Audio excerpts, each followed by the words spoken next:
한 달이라도 더 일을 하면서 배웠으면 좋겠다라고 생각을 했고, 지금처럼 시험이 끝나고 나니까 저도 되게 공허했어요. 그래서 빨리 뭔가를 하고 싶다라는 생각에 취업을 선택을 했습니다. 합격은 했지만 어차피 지금은 자격증이 나오지 않았으니까 중개보조원이잖아요. 이 상태로 취업을 했어요. 그러니까 만약 지금 일을 시작하시고 싶은 사람들이 있다면 이렇게 하셔도 됩니다. 물론 조금 기다렸다가 공인중개사로 취업을 해도 되지만, 사실 현장에서 중개보조원이랑 공인중개사의 차이가 거의 없습니다. 특히 지금처럼 시험이 끝나서 합격을 한 경우라고 하면은 그 차별성을 거의 두고 있지 않죠. 조금 있으면 자격증이 나올 공인중개사라고 보는 거죠. 그러니까 취업을 해서 일을 배우고 싶다라고 하면은 고민할 필요가 없는 것 같아요. 부동산에 가가지고 그냥 취업을 하셔도 크게 문제가 되지 않습니다.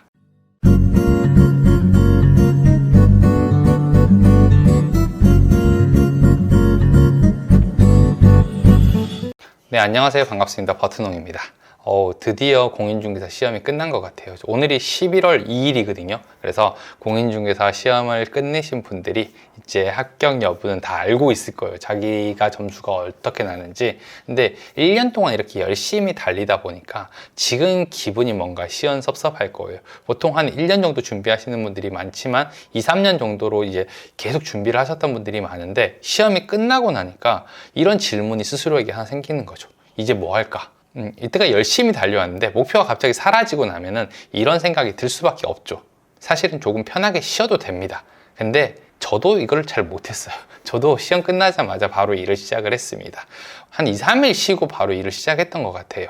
그래서 이번 영상에서는 제가 시험이 끝나고 어떻게 했는지, 뭐를 했는지, 그리고 어떤 게 후회스러웠는지, 이런 내용에 대해서 좀 얘기를 한번 해보도록 하겠습니다. 저는 2016년에 시험을 봤어요. 그래서 1, 2차를 한꺼번에 합격을 하고 2016년 10월에 자격증을 받았습니다. 그리고 자격증을 받자마자 바로 창업을 했어요. 그때 제 상황이 그랬거든요. 제가 한 2015년 정도부터 중개보조원으로 일을 조금 했습니다. 그리고 나서 중간에 그만두고 시험을 보고 그 다음에 다시 바로 취업을 해서 중개보조원으로 또 일을 했어요. 자격증이 나오는 시간까지 시간이 좀 걸리잖아요. 한 달 정도 시간이 걸리는데 취업하고 일을 했습니다. 그 다음에 이제 창업을 한 거죠. 이렇게 했던 이유가, 저는 처음에 제가 고민을 많이 했어요. 첫 번째 고민이 뭐였냐면은 취업을 할까 아니면 기다렸다가 바로 창업을 할까, 요 고민이었고요. 두 번째 고민이 중개보조원으로 취업을 할까 아니면 조금만 기다렸다가 공인중개사로 취업을 할까, 요게 고민이었습니다. 근데 고민 1번 같은 경우는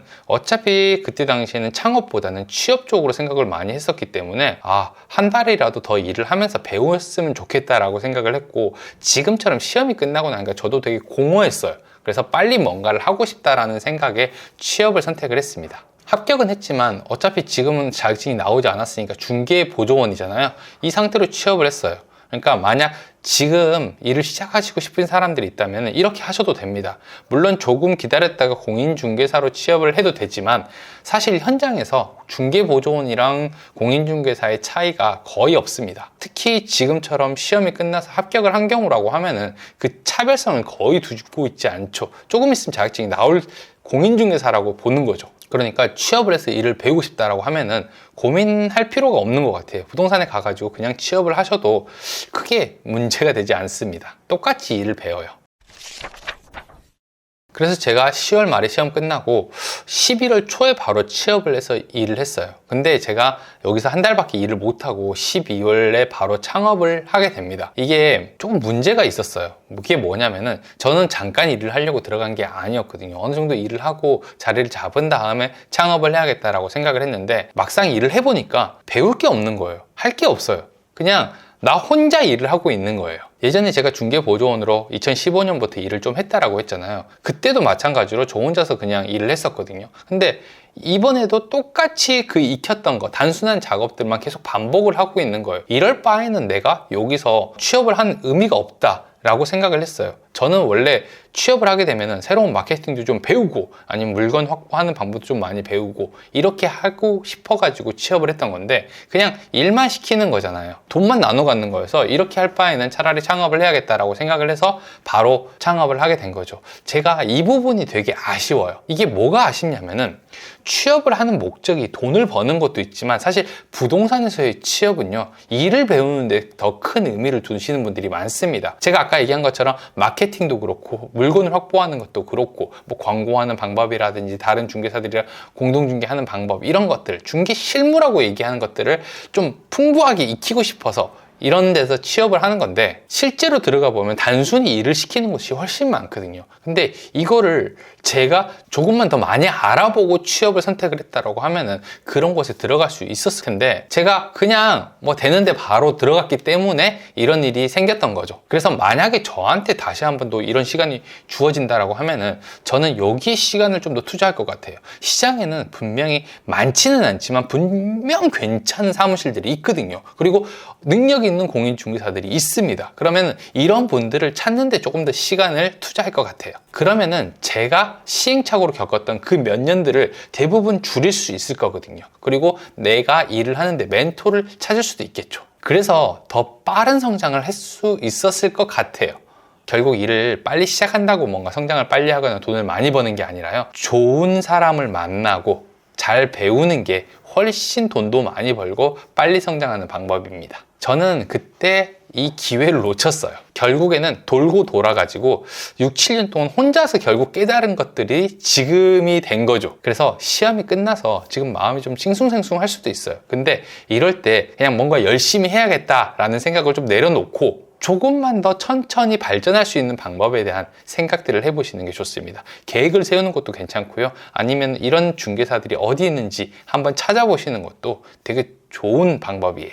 또 이런 시기에 좀 조심할 게 하나 더 있는데 뭐냐면은 부동산 자리, 창업을 할 때 좀 조심을 하셔야 됩니다. 제가 부동산에 경력이 없으신 분들도 창업을 할 수 있다, 일을 할 수 있다라고 항상 영상에 남겨놓고 그리고 하는 방법들도 많이 남겨놨는데 지금 같은 시기에는 사무실 매물들이 되게 많이 나오거든요. 그래서 이걸 좀 조심하셔야 됩니다. 사람들이 시험에 합격했기 때문에 수요가 굉장히 풍부해진 거잖아요. 그러니까 장사가 잘 안 되는 사무실들이 마치 정상적인 물건인 것처럼 막 나와요. 근데 우리는 이걸 잘 구분을 못 하거든요.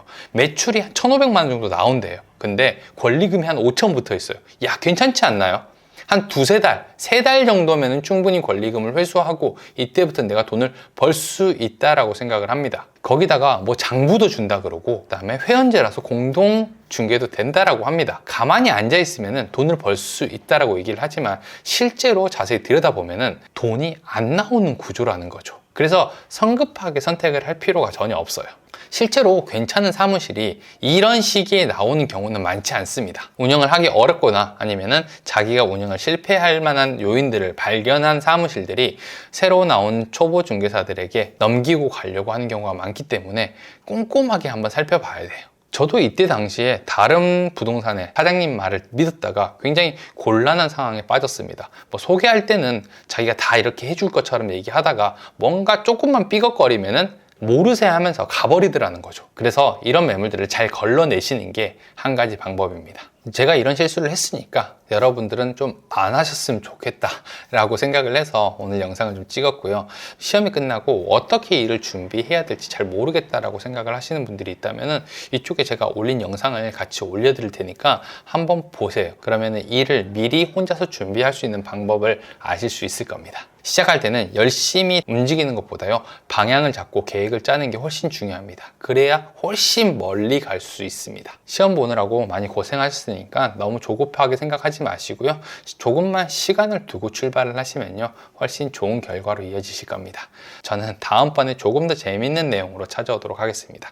구독과 좋아요, 알람 설정 꼭 해주시고요. 감사합니다. 저는 버튼홍이었습니다.